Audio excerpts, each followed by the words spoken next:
Assalamualaikum warahmatullahi wabarakatuh.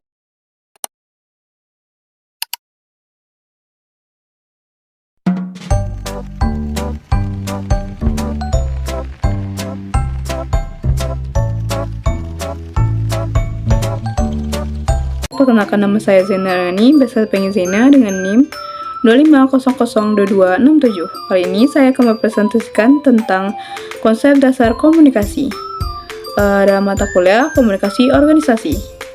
Baiklah, komunikasi itu sendiri adalah suatu proses interaksi dan pertukaran informasi dari suatu individu ke individu yang lain, yang dimana melalui proses kedua individu yang berinteraksi itu dapat mempengaruhi individu lain, serta dapat diperoleh suatu pemahaman bersama. Dan juga dengan melalui komunikasi itu kita dapat menyampaikan dan mendapatkan informasi terbaru dari orang lain. Proses terjalinnya komunikasi itu secara teori yang dibukukan oleh model Laswell yang berkembang di tahun 47 dan 48 sekitar 1950-an, yang kemudian dikembangkan kembali oleh Weaver dan Shannon, yang artinya proses itu terjadi di dalam beberapa kegiatan, dimulai dari atau disebut komunikator ketika ingin menyampaikan suatu pesan tadi atau ide yang dikatakan apanya itu disebut pesan. Pesan itu menurut Laswell itu artinya medium atau media yang dimanfaatkan untuk digunakan proses untuk menyampaikan pesan kepada si penerima pesan agar kita dapat berkomunikasi. Ada 5 langkah dari who atau komunikator sampai kepada si penerima agar informasi dapat diberikan dengan baik. Jauh berbeda dari yang dikembangkan oleh Weaver dan Shannon, dimulai dari informasi source, kemudian transmedian, kemudian receive sinyal atau si penerima pesan, dan kemudian dia melihat suatu kondisi bahwa proses komunikasi itu tidak akan pernah terlepas dari yang namanya noise source, yang artinya adalah akan ada gangguan-gangguan yang mungkin terjadi yang akan menyebabkan penyampaian informasi, ide, pesan atau perasaan itu dapat berubah. Itu yang harus diwaspadai oleh komunikator atau komunikan supaya ide tadi tidak berubah dan pesan itu bisa sampai dengan baik dan diterima persis sama, sehingga proses komunikasi dapat berjalan dengan efektif bisa terjadi.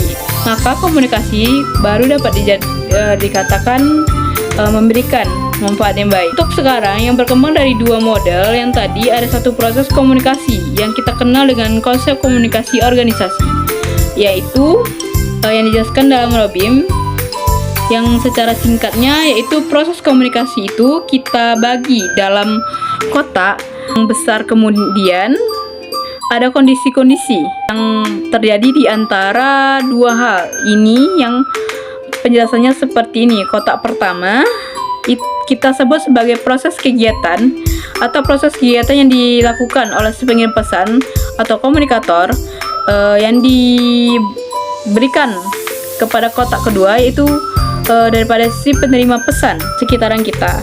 Dalam menyampaikan informasi, kita harus melihat si pengirim atau komutator ini apa kegiatannya dalam itu.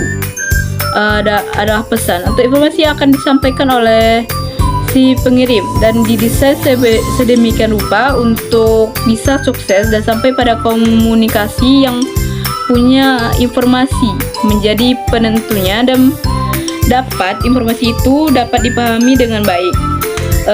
Dan dengan cara penyampaian informasi dan mengenali kepada siapa, seperti apa, bagaimana karakternya, bagaimana kemampuan mereka berada pada level mana, sehingga harus disesuaikan. Jadi saat kita dalam menyampaikan pesan, kita tidak dapat seenaknya dalam menyampaikan pesan itu sebagai komutator. Jika kita tidak melihat informasinya kepada siapa kita menyampaikannya, dan disinilah letak titik keberhasilan atau gagalnya sebuah komunikasi itu. Malah dalam sebuah komunikasi itu sangat ditentukan oleh siapa Anda, siapa kita sebagai berinformasi atau si komunikator. Jadi kemungkinan keberhasilan sangat ditentukan oleh tentang kepiawaian kita dalam proses penyajian pesan itu sendiri dan pendesain informasi yang akan disampaikan dan mengenai siapa yang akan kita kirim atau kita komunikasikan. Komunikasi itu sendiri bersifat dinamis, tradisional, dan bertujuan untuk menciptakan makna yang sama bagi semua pihak yang terlibat dalam proses komunikasi itu sendiri. Komunikasi itu sendiri memiliki tujuan, yaitu menciptakan pemahaman bersama pada pihak-pihak yang terlibat dalam komunikasi. Dan yang kedua, memberikan informasi dan mempengaruhi pandangan, menghibur, dan agar kita dapat menjalin hubungan kepada sesama. Sebagai makhluk sosial, kita yang kegiatan sehari-harinya selalu berhubungan dengan orang lain dalam upaya pemenuhan kebutuhan hidup. Dengan berkomunikasi, manusia dapat berhubungan dengan satu sama lain dalam kehidupan sehari-hari di rumah tangga dan di tempat pekerjaan, di pasar, dan dalam masyarakat atau di mana saja manusia berada. Tidak akan ada manusia yang tidak akan terlibat dalam sebuah komunikasi itu. Nah, pada hakikatnya manusia adalah makhluk sosial yang tidak dapat untuk sendiri, apalagi melakukan itu semua sendiri. Maka manusia itu harus berkomunikasi untuk saling membantu. Sekarang kita akan membahas tentang fungsi-fungsi organisasi. Fungsi-fungsi organisasi yang pertama yaitu sebagai media ekspresi, interaksi, nilai-nilai manfaat, peluruhan budi dan budaya.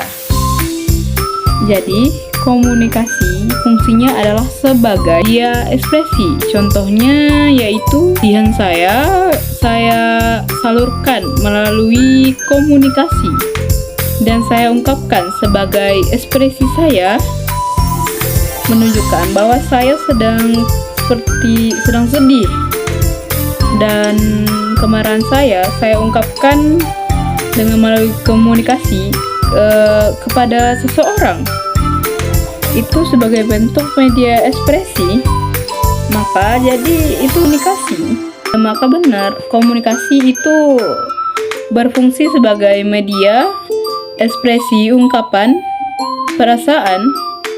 Dan yang kedua, fungsinya adalah sebagai proses aktivitas pengembangan kreativitas dan inovasi atau penciptaan dalam pengetahuan. Dan kita ambil satu, proses pengambilan atau pengembangan kreativitas. Contohnya ketika kita ingin melakukan sesuatu sebagai bentuk kreativitas, seperti kita dapat berkreativitas dalam membuat video untuk menyampaikan informasi-informasi kepada yang menonton, itu sudah termasuk komunikasi dengan orang lain berupa kreativitas.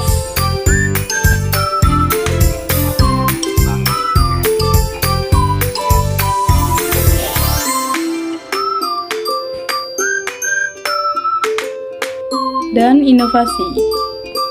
Dan begitu banyak lagi proses dan pengembangan kreativitas dan inovasi yang lain. Dan kalau coba kita lihat fungsi-fungsi komunikasi yang lain itu banyak sekali, karena hampir semua aspek kehidupan itu tersentuh oleh komunikasi. Karena tidak satupun manusia yang merupakan makhluk hidup yang tidak berkomunikasi.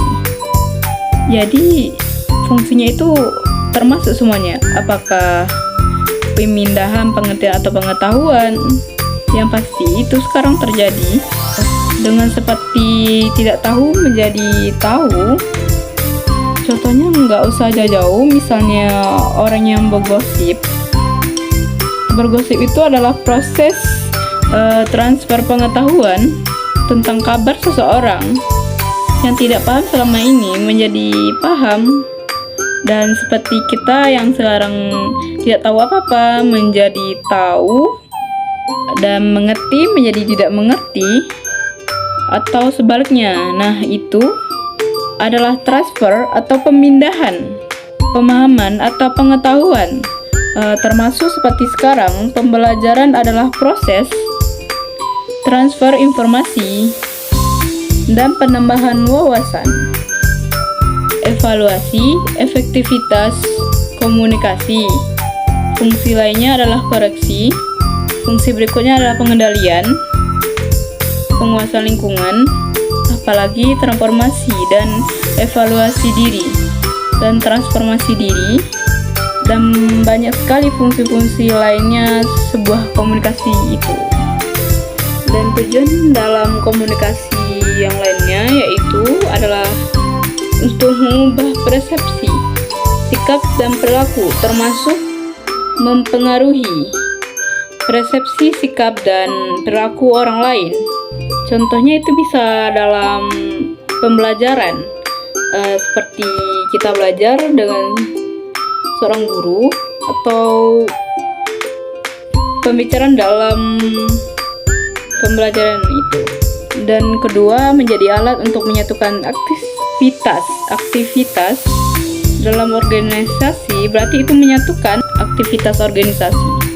Maka muncullah aturan, muncullah persepsi, dan muncullah SOP melalui komunikasi tertulis atau tidak. Maka dalam suatu lembaga, organisasi, setiap orang akan mengikuti itu.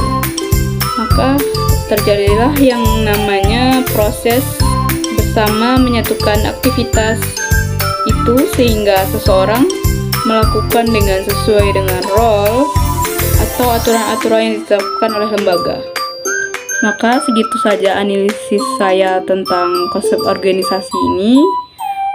Sekian dari presentasi.